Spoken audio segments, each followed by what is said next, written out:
दोस्तों, आज हम आपको एक ऐसी मौतजाती बकरी के बारे में बताने वाले हैं जो अजान का वक्त होते ही किबले की तरफ अपना मुंह कर लेती और जोर जोर से अजान देने लगती, जिसे देखकर हर कोई अल्लाहू अकबर कहने पर मजबूर हो जाता।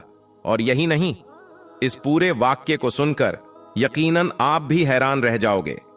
इसलिए आज का ये वीडियो आप सभी के लिए बहुत खास है। आप इसको आखिर तक जरूर देखें और सबसे पहले अल्लाह की मोहब्बत में आप इस वीडियो को दिल से एक लाइक जरूर कर दें और मेहरबानी करके इसे शेयर भी कर दें ताकि और भी लोगों के पास में ये वीडियो पहुंच जाए। दोस्तों, मिस्र में एक गांव था जिसमें एक बार सैलाब आ गया, यानी कि इतनी जोरदार तूफानी बारिश हुई कि जिसमें लोगों के मकान, जानवर सब कुछ बह गए। ये देखकर लोग रोने और बिलखने लगे और कहने लगे कि जरूर हमारे ऊपर ये अल्लाह का कोई अजाब नाजिल हुआ है, जरूर हमसे कोई ऐसा गुनाह हो चुका है जिसकी वजह से अल्लाह ने हम पर यह आफत नाजिल की है। दोस्तों, उसी गांव में एक चरवाहा था जो बहुत बूढ़ा था। इसी तूफानी सैलाब में उसका भी पूरा घर बह गया था।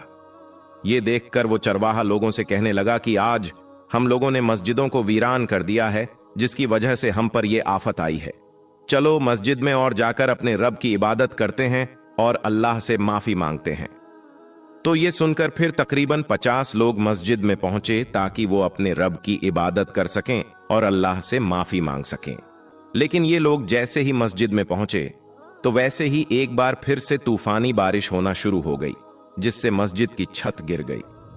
ये देखकर वो लोग डर के मारे वापस मस्जिद से बाहर निकल आए। फिर कुछ ही देर के बाद वो पूरी की पूरी मस्जिद पानी में समा गई। मस्जिद शहीद होने के बाद लोग दहाड़े मार मार कर रोने लगे और कहने लगे कि कयामत आ गई है। अब सब लोग खुले आसमान के नीचे आ चुके थे। इतने में मगरिब का वक्त हो गया, लेकिन अब इस गांव में ना ही कोई मस्जिद बची थी और ना ही कोई मुअज्जिन बचा था। ये देखकर सब लोग अपना सर झुकाए रो रहे थे, क्योंकि अजान का वक्त हो चुका था और कहीं से भी अजान की आवाज नहीं सुनाई दे रही थी। इतने में ही उन्होंने सुना कि अचानक से एक तरफ से अजान की आवाज आने लगी। अजान की आवाज को सुनकर लोग हक्के बक्के रह गए और इधर उधर देखने लगे, क्योंकि गांव में एक भी मस्जिद नहीं बची थी। इसलिए वो सोचने लगे कि ये अजान की आवाज कहां से और किधर से आ रही है। फिर सब लोग हैरत से उठे और उस आवाज की तरफ चल पड़े। चलते चलते वो लोग एक घर के आगे पहुंचे तो उन्हें अजान की आवाज और ज्यादा तेज सुनाई देने लगी। ये देखकर एक शख्स ने धीरे से उस घर का दरवाजा खोला तो सामने का मंजर देखकर सब लोग हैरान रह गए, क्योंकि उस घर के शहेन में एक बकरी बंधी हुई थी जो बड़ी ही अजीबो गरीब थी और वो अजान वो बकरी दे रही थी। ये देखकर लोगों के होश उड़ गए। फिर सब लोग उस घर के अंदर दाखिल हुए और उस बकरी के करीब जाने लगे। वो बकरी एक आला किस्म की दिखाई दे रही थी और कद कांठे में इंसान के कंधे तक आ रही थी। अब लोग उस बकरी को इधर उधर से घूर कर देखने लगे। इससे पहले कि कोई उस बकरी को छूकर देखता, घर के अंदर से आवाज आई, खबरदार, इसे छूने की कोशिश मत करना। अगर तुमने इसे हाथ लगा दिया तो बहुत पछताओगे। ये सुनकर लोगों ने फौरन ही अपने हाथ वापस खींच लिए। इतने में घर के अंदर से एक बूढ़ा शख्स लाठी के सहारे से बाहर आया। ये बूढ़ा शख्स वही चरवाहा था जिसकी सारी बकरियां सैलाब में बह गई थीं। सिर्फ ये एक बकरी थी जो बची थी। लोग उसे देखकर कहने लगे कि चचा, क्या ये बकरी तुम्हारी है? तो वो शख्स कहने लगा कि मेरे घर में बकरी बंधी है, तो फिर बकरी मेरी हुई ना। इतना कहकर वो बूढ़ा शख्स वापस अपने घर के अंदर जाने लगा। सभी लोगों ने पूछा कि क्या ये अजान बकरी दे रही थी? तो बूढ़े शख्स ने कहा कि हां, क्यों बकरी अजान नहीं दे सकती है? तो इस पर लोग हक्के बक्के रह गए और कहने लगे कि ऐ चचा, क्या तुम सटिया गए हो? भला एक बकरी अजान कैसे दे सकती है? ये सुनकर बुजुर्ग बाबा अपनी बकरी के पास गए और जाकर कहने लगे, क्या ये खुदा की मखलूक नहीं है? क्या अल्लाह ने इसको हलाल करार नहीं दिया है? क्या तुम इसका गोश्त नहीं खाते हो? और ये तो अल्लाह का एक बहुत बड़ा मोजेजा है कि ये बकरी अजान दे रही है। कल रात ही मैंने अपने ख्वाब में देखा था कि लोग दूर दूर से हमारी इस बकरी को देखने के लिए आ रहे हैं, लेकिन मुझे नहीं मालूम था कि मेरी इस बकरी पर अल्लाह की खास अता हो जाएगी और ये अजान देने लगेगी। जब हमारे गांव में सैलाब की आफत आ गई थी, हमारे गांव की मस्जिद गिर चुकी थी, तो शायद अल्लाह ताला को अपना कोई मोजेजा दिखाना था। इसलिए अल्लाह ने इस बकरी की जबान में अजान डाली है। बस फिर क्या था, यह बात पूरे गांव में आग की तरह फैल गई। अब तो लोग दूर दूर से इस बकरी को देखने आने लगे। अब जैसे जैसे अजान का वक्त होता, वो बकरी किबला की तरफ रूख करके खड़ी हो जाती और उसका पेट इस कदर फूल जाता जैसे कि अजान की आवाज बकरी के पेट से बाहर निकल रही हो। अब लोग दूर दूर से आकर बकरी को देखने लगे। भीड़ ज्यादा बढ़ी तो बुजुर्ग बाबा ने बकरी के चारों ओर दायरा बनवा दिया। अब लोग सिर्फ दूर से ही उस बकरी को देख सकते थे, यानी कि उसको छू नहीं सकते थे। अब लोग दूर दूर से आते, बकरी की जियारत करते और उसकी अजान सुनकर हैरान हो जाते और सोचते कि भला ये जानवर अजान कैसे दे सकता है। अब ये बात लोगों के लिए किसी मोजेजा से कम नहीं थी। अब लोगों के लिए हैरान करने वाली बात यह भी थी कि जब से इस बकरी ने अजान देना शुरू किया है, तब से इस गांव में बारिश भी रुक गई है और जो पानी गांव में जमा था वो भी गायब हो चुका है। अब हर कोई इस बकरी को बाबरकत कहने लगा था। दोस्तों, फिर ऐसे ही करते करते ये बात बादशाह तक भी पहुंच गई। बादशाह भी ये सुनकर काफी हैरान हुआ कि फला गांव में एक बकरी अजान देती है। तो ये सुनकर बादशाह भी कहने लगा कि हम इस बकरी के मालिक से जरूर मिलना चाहेंगे, जिसकी बकरी ने अल्लाह का नाम लेना शुरू कर दिया है। और यही नहीं, हम उसको खूब सारा इनाम भी देंगे, क्योंकि अब उस गांव में जो भी कोई बकरी को देखने जाता था तो वो कुछ न कुछ उसके लिए जरूर लेकर जाता था। और साथ ही वहां पर जाकर लोग मन्नत भी मांगने लगे थे।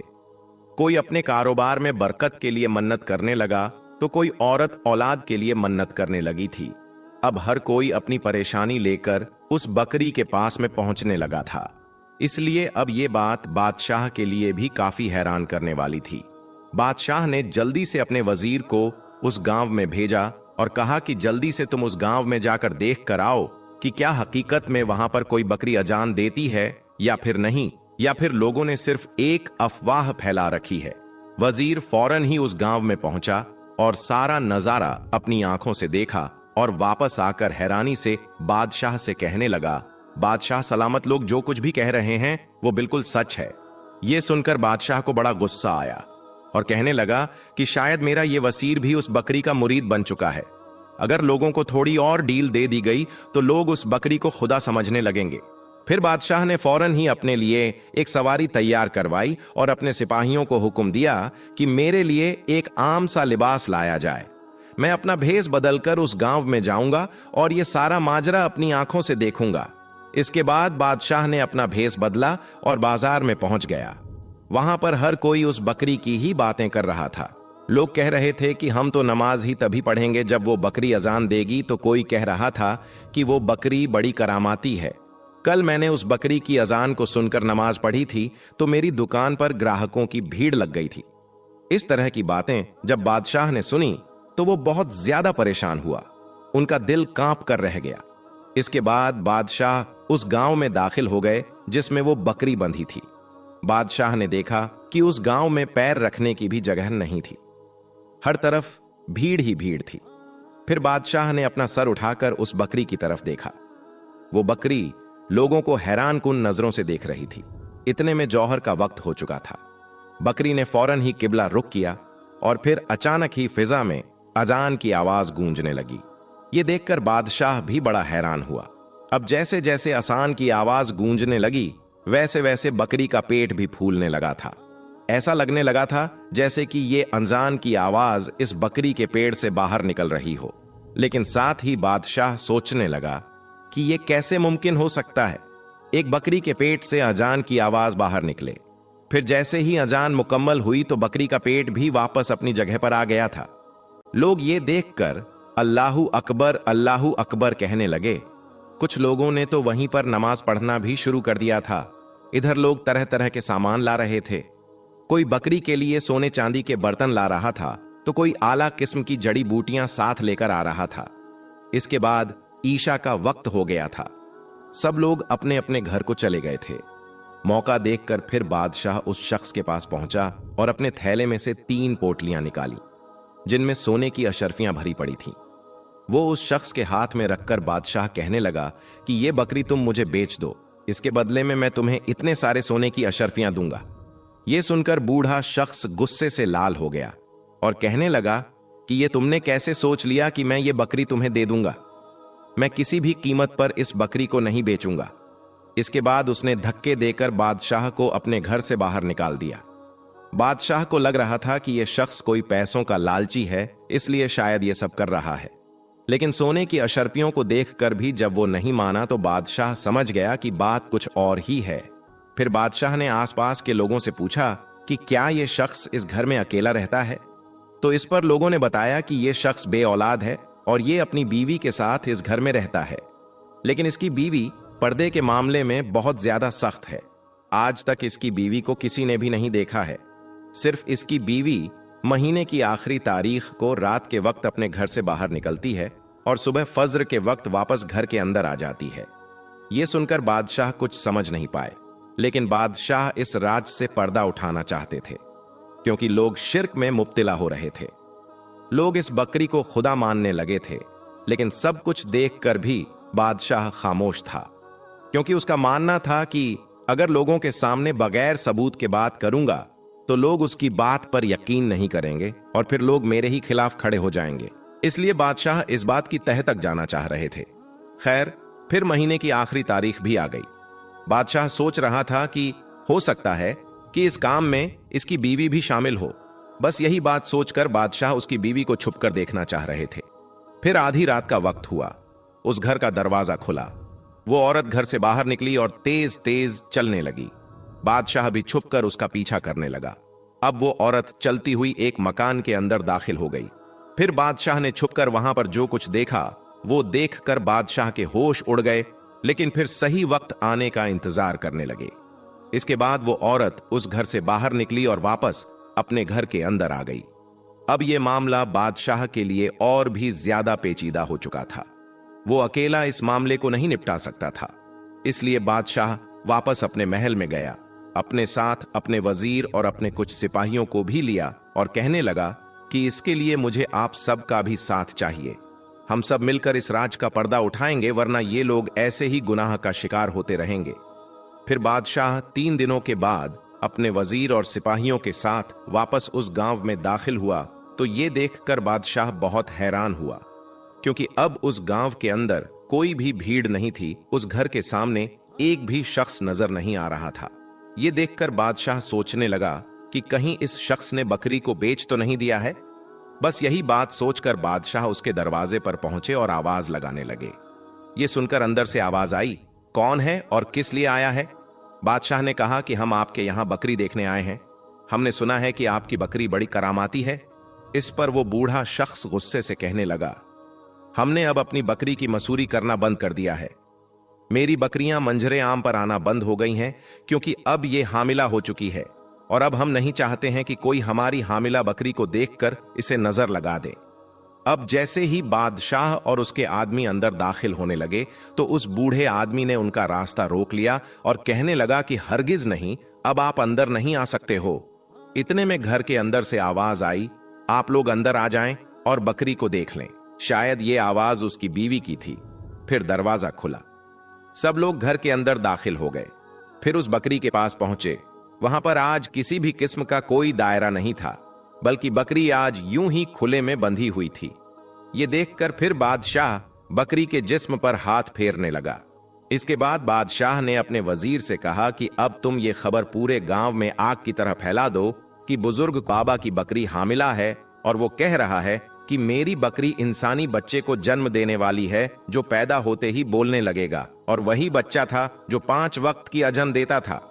और अब जब वो बच्चा इस दुनिया में आ जाएगा और जो सबसे पहले उस बच्चे को देखेगा तो वो फौरन ही मालामाल हो जाएगा। वजीर और सिपाही कुछ भी समझ नहीं पाए कि आखिर बादशाह का मकसद क्या है, लेकिन बादशाह का हुक्म था, इसलिए वो इनकार नहीं कर पाए और फिर अगले सुबह गलियों और बाजारों में जाकर इस बात को फैलाना शुरू कर दिया। देखते देखते ये बात आग की तरह चारों तरफ फैल गई। फिर कुछ दिनों के बाद आखिर में वो वक्त भी आ गया जब वो बकरी बच्चा पैदा करने वाली थी। फौरन ही सब लोगों तक ये बात पहुंचा दी गई कि बुजुर्ग बाबा की बकरी को दर्द होना शुरू हो गया है। ये सुनकर लोग भाग भाग कर वहां पर पहुंचने लगे। ये देखकर बूढ़ा शख्स बहुत परेशान हो रहा था और साथ ही उसकी जो बीवी कभी भी किसी के सामने नहीं आई थी, वो भी अपना मुंह छुपाकर सबको ललकारने लगी और कहने लगी कि चले जाओ यहां से, वरना मैं तुम सबको बर्बाद कर दूंगी। इधर बादशाह और सिपाही एक तरफ खड़े होकर मुस्कुरा रहे थे, क्योंकि आज उनका मंसूबा कामयाब होने जा रहा था। फिर कुछ ही देर के बाद बकरी की हालत ज्यादा खराब होने लगी।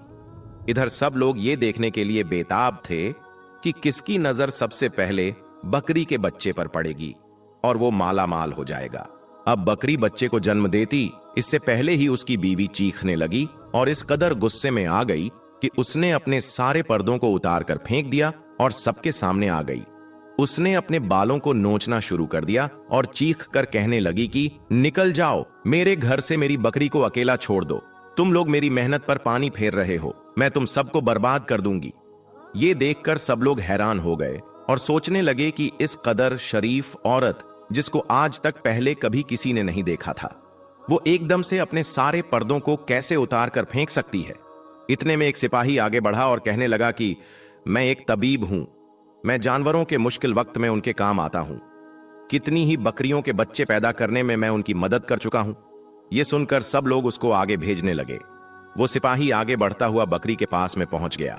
इसके बाद सिपाही ने बकरी को ऐसी चीज सुंघाई कि कुछ ही देर के बाद में उसने जो चीज पैदा की उसे देखकर सबके होश उड़ गए, क्योंकि उस बकरी के पेट से कोई बच्चा नहीं पैदा हुआ, बल्कि बेतहाशा ताबीज और डोरियां उसके पेट से बाहर निकली है। ये देखकर हर कोई खौफ से कांपने लगा। इतने में वो बकरी मर गई और इधर वो बूढ़ा शख्स और उसकी बीवी चीखें मार मार कर रोने लगी और कहने लगी कि हमारी पूरी मेहनत पर पानी फिर गया है। दोस्तों, उसी वक्त बादशाह ने अपने चेहरे से नकाब हटा दिया और वहां पर दो सिपाही फौरन ही खड़े हो गए। ये देखकर हर कोई हैरान रह गया और बादशाह का रास्ता छोड़ने लगे। फिर बादशाह उस शख्स और उसकी बीवी के पास पहुंचा और कहने लगा कि अब हकीकत तुम लोग खुद बताओगे या तुम्हारा सर अभी कलम करवा दूं। ये सुनकर दोनों रो पड़े और बादशाह के कदमों में गिर पड़े। फिर रोते हुए वो शख्स कहने लगा कि बादशाह सलामत, मेरी बीवी काला जादू करती है। मेरी बीवी काला जादू करके आज तक ना जाने कितने घर बर्बाद कर चुकी है, और हमने ये बकरी भी इसलिए पाल रखी थी क्योंकि मेरी बीवी इसे अपने काले जादू में इस्तेमाल करती थी। इसके पेट में ना जाने कितने लोगों के डोरे और ताबीज हम लोग भरते रहे, कभी खुराक के जरिए से तो कभी पानी में डोरे ताबीज का घोल बनाकर इसे पिलाते रहे। इसके बाद जब बकरी का पेट डोरे ताबीज से भर गया तो इसका पेट फूलने लगा था। मेरी बीवी काला जादू करके एक बहुत बड़ी जिन्न को काबू में करना चाहती थी। इसके लिए उसने खाना पीना भी छोड़ दिया था। इसके बाद तूफानी बारिश में जब हमारा सब कुछ बर्बाद हो गया तो हम लोग भूख से मरने लगे थे। इसलिए फिर हम दोनों ने यह मंसूबा बनाया। इसके लिए हमने एक गुलाम को खरीदा, जिसको इस बकरी के पास ही मौजूद जमीन में बने तहखाने में छोड़ दिया। जमीन में सिर्फ इतनी जगह छोड़ी गई थी जिससे उस गुलाम को हवा मिल सके। फिर वही शख्स बकरी के पास से 5 वक्त की अजान देने लगा। ऐसा लगने लगा था जैसे कि अजान की आवाज बकरी के पेट से बाहर निकल रही हो। हमें 5 महीने तक ऐसा ही करना था। अब हमारा यह मकसद पूरा होने ही वाला था। आज रात हम इस बकरी की बलि चढ़ाकर सब कुछ हासिल कर लेते और हमारी औलाद भी हो जाती, लेकिन आज सब कुछ खत्म हो गया है। अब इधर हकीकत सुनकर लोगों के होश उड़ गए। हर कोई यही कहने लगा कि मारो मारो इन्हें, इनका कत्ल कर दो। इन्होंने हम सबके साथ में बहुत बड़ा धोखा किया है। इन्होंने हमारे जज्बात के साथ खेला है और सबसे बढ़कर तो इन्होंने खुदा को नाराज किया है और अल्लाह का नाम लेकर हमसे शिर्क करवाते रहे। फिर बादशाह ने अपने वजीरों को हुक्म देकर दोनों को तहखाने में बंद करवा दिया। इन लोगों का अंजाम देखकर हर कोई कांपने लगा था, लेकिन साथ ही उन्हें मलामत भी कर रहे थे। फिर तमाम लोगों ने बादशाह का शुक्र अदा किया कि इन्होंने उन सब की आंखें खोल दी हैं। आज की वीडियो में कुछ लोग मस्जिद के सामने नाचते और बाजा बजाते हुए नजर आ रहे हैं। दोस्तों, मस्जिद के सामने नाचने और बाजा बजाने वालों पर अल्लाह का अजाब आया। क्या है पूरा मामला? जब आप इस वीडियो को देखेंगे तो आप भी हैरान रह जाएंगे। एक बारात जो मस्जिद के सामने से गुजर रही थी और जैसे ही वह मस्जिद के सामने पहुंची तो जोर जोर से बाजा बजने लगा। लोग नाच गाने में मसरूफ हो गए। फिर इसके बाद जो कुछ हुआ वह जब आप इस वीडियो में देखेंगे तो आपकी आंखें खुली की खुली रह जाएंगी।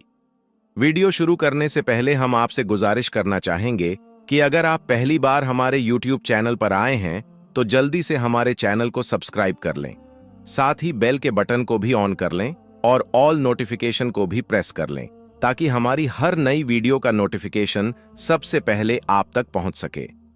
प्यारे दोस्तों, आज के माहौल में आप देखते होंगे कि जहां जहां मस्जिद है, जहां अल्लाह तबारक व ताला की इबादत की जाती है और मुसलमान जहां नमाज अदा करते हैं, वहीं जब कोई बारात या बाजा बजाने वाला मस्जिद के सामने से गुजरता है तो अक्सरियत वाले लोग जानबूझकर तेज आवाज में बाजा बजाते हैं और नाच गाने में मशगूल हो जाते हैं।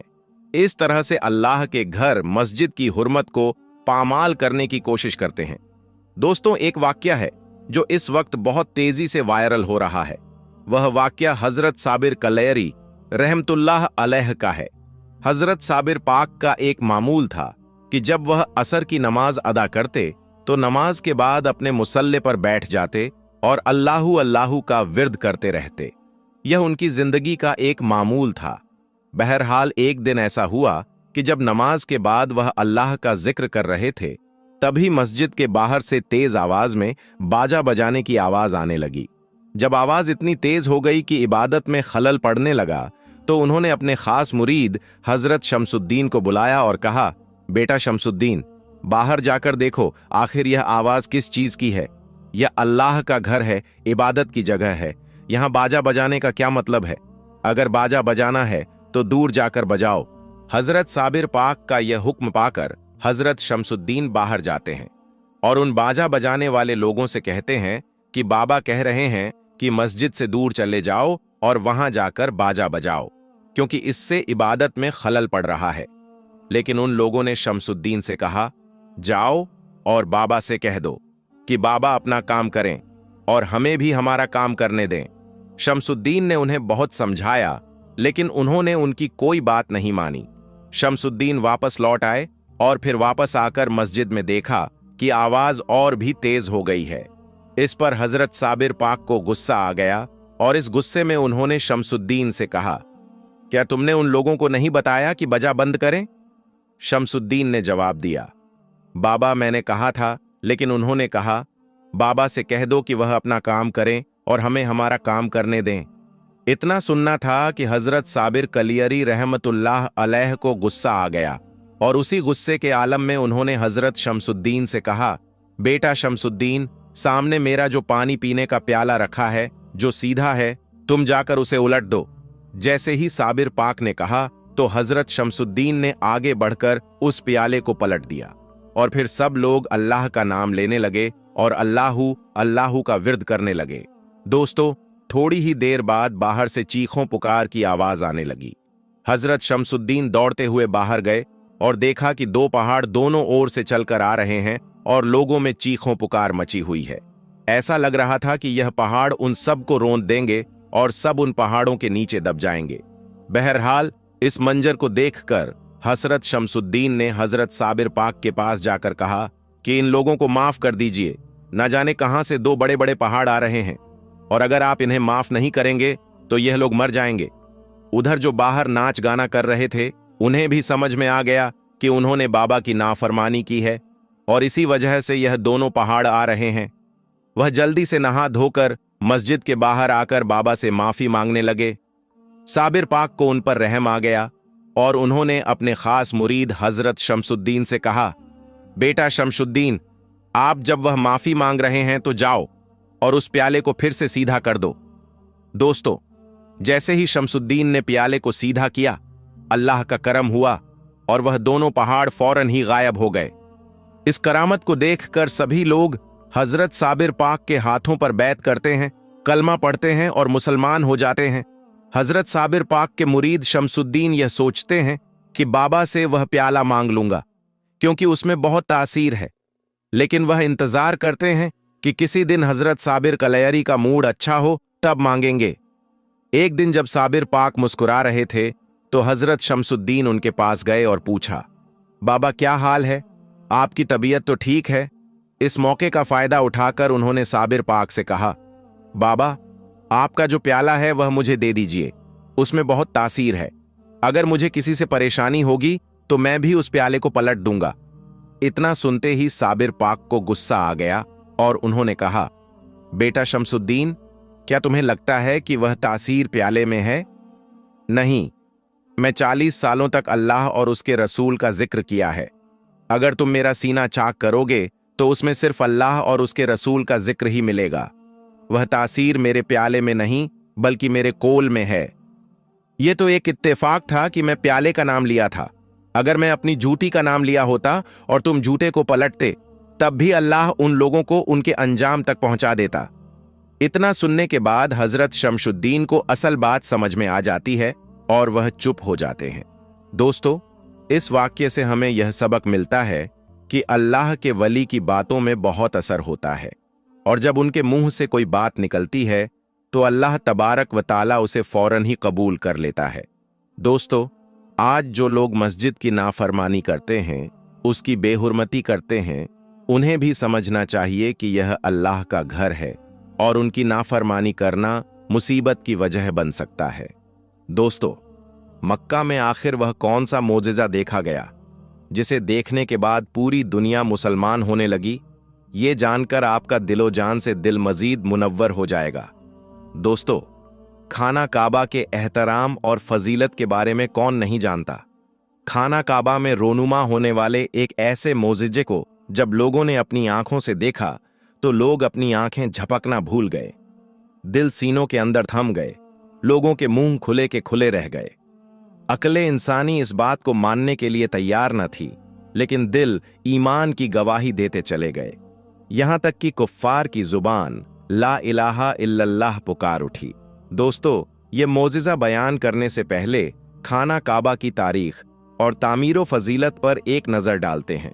बयान किया जाता है कि खाना काबा को 10 बार तामीर किया गया।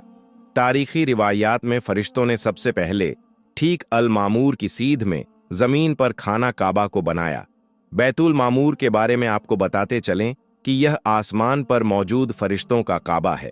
फिर हजरत आदम अलैहिस्सलाम ने इसकी तामीर फरमाई। उसके बाद हजरत आदम अलैहिस्सलाम के तीसरे बेटे जनाबे शीश अलैहिस्सलाम ने खाना काबा की इमारत को तामीर किया। लेकिन कई साल बाद काबा की दीवारें तूफान नूह अलैहिस्सलाम में गायब हो गईं। आखिर हजरत इब्राहीम अलैहिस्सलाम और हजरत इस्माइल अलैहिस्सलाम ने अल्लाह के हुक्म से इस मुकद्दस घर को नए सिरे से तामीर किया। इन हजरात के बाद कौमे अमालका के हाथों इस मुकद्दस घर की तामीर की रिवायत मिलती है। इनके बाद में अब्बू अल जहरम ने काबा की इमारत बनाई। फिर बिन कराब ने काबा को तामीर किया। उसके बाद खाना काबा को सैलाब से बचाने के लिए कुरैश ने उसकी तामीर की, जिसमें आप सल्लल्लाहु अलैहि वसल्लम भी शामिल हुए। इसके 82 साल बाद हजरत अब्दुल्ला बिन जुबैर रजियल्लाहु ताला अन्हु को तामीर काबा का शर्फ हासिल हुआ। उनके बाद हज्जाज बिन यूसुफ ने काबा शरीफ को ढा दिया और दोबारा कुरैश के नक्शे के मुताबिक काबे को तामीर किया, और यह आज भी उसी शक्ल में मौजूद है। पुराने जमाने में खाना काबा को हरे, सुर्ख और सफेद गिलाफों में भी ढांपा जाता था। फिर अब्बासी खलीफा के दौर में गिलाफे काबा काले रंग में बनाया गया। खाना काबा का तवाफ घड़ी की उलटी तरफ किया जाता है। साइंस ने भी यह बात साबित की है कि इस तरह तवाफ करने से न सिर्फ फासला जल्दी तय हो जाता है, बल्कि इस तरह तवाफ करने से इंसानी सेहत और दिल पर भी अच्छे असरात मुरत्तब होते हैं। खाना काबा का तवाफ पहले पानी में तैरकर की भी किया जाता था, क्योंकि सैलाब आने की वजह से इसके आसपास पानी इकट्ठा हो जाता था। यहां सदियों से एक अजीबो गरीब अमल वकू पजीर हो रहा है। हज के दिनों में मदीना मुनव्वरा से एक खास किस्म के कबूतरों का झुंड खाना काबा का रुख करता है और हज का तमाम वक्त मस्जिद हरम में ही गुजार देता है। हज मुकम्मल होने के बाद यह कबूतर वापस मदीना मुनव्वरा चले जाते हैं। दोस्तों, अल्लाह ताला ने जमजम का एक ऐसा पानी का कुआं बनाया हुआ है जिससे शिफा हासिल होती है, और यह एक मोजिज़ा भी है कि इस पानी से दुनिया के दूसरे पानी के बरअक्स करंट नहीं गुजर सकता। ऐसे कई मोजिज़ात आज भी तारीख में मौजूद हैं, जिन्हें देखकर और सुनकर इंसानी अक्ल दंग रह जाती है। कुरान मजीद में खाना काबा के हज की बेहद फजीलत बयान की गई है, जिसे पढ़कर हर मुसलमान का दिल एक बार खाना काबा के दीदार के लिए तड़प उठता है। अगर आप कुरान मजीद में खाना काबा की फजीलत के बारे में पढ़ें, अल्लाह ताला का इरशाद है और अल्लाह के लिए लोगों पर उसका हज फर्ज है, उन पर जो वहां पहुंचने की ताकत रखते हों, और जो मुनकिर हों तो अल्लाह को भी किसी की कुछ परवाह नहीं। तफसीर इब्ने अब्बास में ऊपर बयान की गई आयत की तफसीर कुछ इस तरह से बयान की गई है। सबसे अव्वल जो खुदा ताला की इबादत के लिए जमीन पर बनाई गई है वह जो मक्का में है, यानी काबा शरीफ। यह मुबारक घर है, यानी इसमें मगफिरत और रहमत है और सारे जहां के लिए राह हिदायत की बुनियाद है। सब रसूलों, वलियों और मुसलमानों की क़िबला गाह है। खुदा ने इस घर को इज्जत और हुर्मत से नवाजा है। मकाम इब्राहीम अलैहिस्सलाम की मौजूदगी इस बात की तारीखी दलील है कि इब्राहीम अलैहिस्सलाम ने यहाँ खुदा ताला की इबादत की और खुदा की इबादत के लिए ही इस घर खाना काबा को तामीर किया गया। इसी तरह असहाबुल फील का वाक़या है।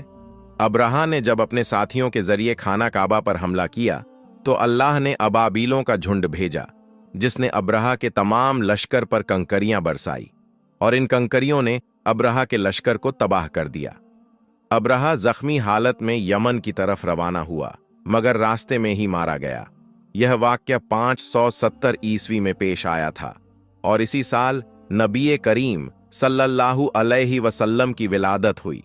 सिर्फ तारीख में ही नहीं बल्कि आज भी कई ऐसे मौजिज़ात पेश आते हैं जिन्हें सुनने और देखने के बाद हमारे वजूद में सनसनी दौड़ जाती है। हमारा ईमान मजीद ताज़ा जाता है और फिर किसी चीज़ की अहमियत बाकी नहीं रहती। कुछ सालों पहले एक वीडियो मंजरे आम पर आई थी जिसमें देखा जा सकता था कि एक सफ़ेद नूरानी घोड़ा तेज़ी से हरमे काबा से उड़ता हुआ गया था। अहले इल्म का यह कहना था कि वह कोई आम घोड़ा नहीं बल्कि बुराक था, जो बिजली किसी तेजी से खाना काबा का चक्कर लगाकर फिर से बादलों में गायब हो गया था। यह मंजर जहां लोगों के सामने आया तो सिर्फ मुसलमान ही नहीं बल्कि गैर मुस्लिम भी इसे मौजिज़ा तस्लीम करते हुए खासा मुतासिर हुए थे। हाल ही में देखा जा सकता है कि जब हरमे काबा में लोग नमाज पढ़ने में मसरूफ थे, तभी एक कबूतर काबे की गर्द चक्कर लगाता हुआ उड़कर आया और एक शख्स के करीब जमीन पर सजदा रेज हो गया। इस खबर ने तमाम मुसलमानों के दिलों को मजीद रोशन कर दिया था। यह एक दलील भी थी कि अल्लाह ताला को सजदा सिर्फ इंसान ही नहीं बल्कि तमाम मखलूकात करती है, जो उस पाक जात की वहदानियत पर ईमान लाई। एक और ऐसा ही वाकया कुछ अरसा पहले कैमरे की आंख ने सेव किया, जिसे देखकर दुनिया में हलचल मच गई और लोग हरमे काबा में बुलंद आवाज से कलमे का विर्द करने लगे और नाराई तकबीर की सदाएं बुलंद होने लगीं। इससे यह बात साबित होती है कि खाना काबा का तवाफ सिर्फ हम ही नहीं करते बल्कि हर मखलूक करती है, चाहे वह जिन हों, चरिंद परिंद हों या फिर अल्लाह ताला का मौजिज़ा दिखाने के लिए इंसानी आंख को जलवा दिखाने के लिए फरिश्ते हों। एक ऐसा ही मौजिज़ा तब पेश आया जब कई हाजी तवाफ कर रहे थे तो लोगों को उस रात आसमान पहले से कुछ ज्यादा ही रोशन दिखाई दे रहा था। वह मौजूद लोगों का कहना था कि यूं लगता था कि आसमान पुरनूर हो चुका है। हवा भी उस रात बहुत तेज चल रही थी। वहां मौजूद एक शख्स अपने दोस्त को खाना काबा के सामने खड़ा करके उसकी तस्वीर बना रहा था कि तभी आसमान पर अचानक उड़ती हुई एक नूरानी मखलूक दिखाई देने लगी। वह नूरानी पेकर हवा में उड़ते हुए खाना काबा का तवाफ करने लगी और जायरीन ने जब यह मंजर देखा तो एक अजीब हैबत की सी कैफियत उन पर तारी हो गई। जबकि वह मखलूक तकरीबन आधी मिनट तक काबा शरीफ का तवाफ करती रही और फिर उड़ते हुए आसमान में यूं गायब हो गई कि गोया वहां पर मौजूद ही नहीं थी। यह मंजर न सिर्फ इंसानी आंख ने देखा बल्कि उस शख्स के कैमरे में रिकॉर्ड हो गया। खाना काबा का यह मौजिज़ा देखकर लोगों की आंखें अश्कबार हो गई थीं। लोगों के सर सजदे में चले गए और हर तरफ नाराए तकबीर बुलंद हो गया। एक अजीब सी फिजा हर तरफ कायम हो चुकी थी। कुछ जायरीन ने इस मंजर को कैमरे में भी रिकॉर्ड किया था और जब यह खबर आहिस्ता आहिस्ता पूरी दुनिया में फैली तो इंसानी अक्ल दंग रह गई। मुसलमानों के साथ साथ गैर मुस्लिम भी चौंक गए। लेकिन जब उन्होंने इस फरिश्ते को बाकायदा तवाफ करने के बाद आसमान में गायब होते देखा तो सबका दिल खुदा ताला की वहदानियत पर यकीन करने के लिए मजबूर हो गया। कई गैर मुसलमानों ने इस मौजिज़े को देखने के बाद इस्लाम कबूल कर लिया और लोग खाना काबा की जियारत के लिए आने लगे। सिर्फ गैर मजहब ही नहीं बल्कि साइंस भी यह बात मानने के लिए तैयार हो गई कि यह वाकई एक मौजिज़ा है जो कि इंसानी आंख ने देखा था। बेशक अल्लाह ताला की जात हर चीज पर कादिर है, वो जो चाहे कर सकता है, और वह अपने होने की दलील ऐसे अपने बंदों को दिखाता है कि इंसानी अक्ल दंग रह जाती है। यहां तक कि गैर मुस्लिम भी कलमाए तौहीद पढ़कर मुसलमान हो जाते हैं। ऐसे बहुत से मौजिज़ात प्यारे दोस्तों लोगों ने अपनी आंखों से देखे हैं, जिनको देखकर दिल अल्लाह ताला की गवाही देता है, और कुफ्फार की आंखें और दिल भी अल्लाह को वाहिद मानने की गवाही देने लगते हैं। अल्लाह ताला से यही दुआ है कि वह हमें हिदायत दे और नेक रास्ते पर चलने की तौफीक अता फरमाए और हमारे दिल को जज्बाए ईमान से हमेशा के लिए मुनव्वर कर दे।